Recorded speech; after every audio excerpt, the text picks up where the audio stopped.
What is varicose veins? Varicose veins मध्ये काय होतं, हा बेसिकली या फुगीर नसांचा आजार आहे.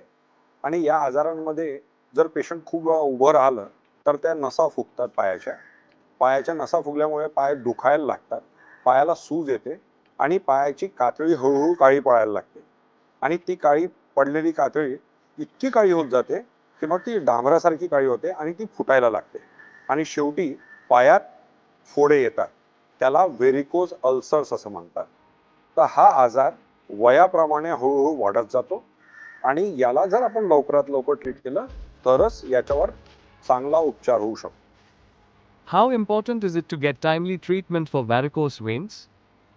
जसं मी तुम्हाला सांगितलं ना, की पायाचा आजार हा वाढत जाईल व्हेरिकोज व्हेन्समुळे, म्हणून याचा उपचार जर आपण लवकर केलं तरच आपल्याला फायदा होतो. आता लवकर म्हणजे केव्हा?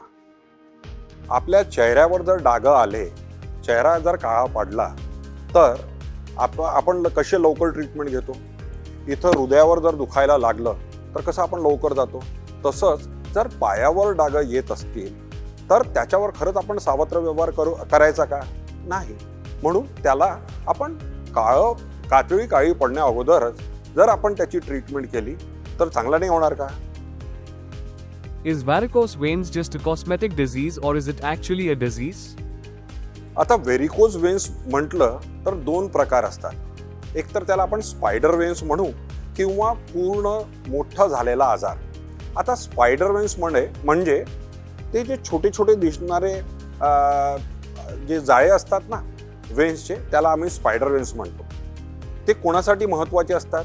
ते यंग मुली किंवा यंग मुलं ज्यांना शॉर्ट्स घालायचे असतात आणि ते चांगलं दिसत नाही ना, तेव्हाच त्याला मी कॉस्मेटिक रिझनसाठी ट्रीट करायला सांगतो. तर जेव्हा त्या नसा फुगतात ना, त्याला आम्ही व्हेरिकोज वेन्स डिसीज म्हणतो. आणि डिसीज झालं की मग त्याच्यावर सगळं पायाचा प्रॉब्लेम सुरू राहणारच. अशा वेळेला जर आपण त्याची ट्रीटमेंट डिसीज झाल्याबरोबरच जर करायचा विचार केला तर ते सगळ्यात चांगलं असतं.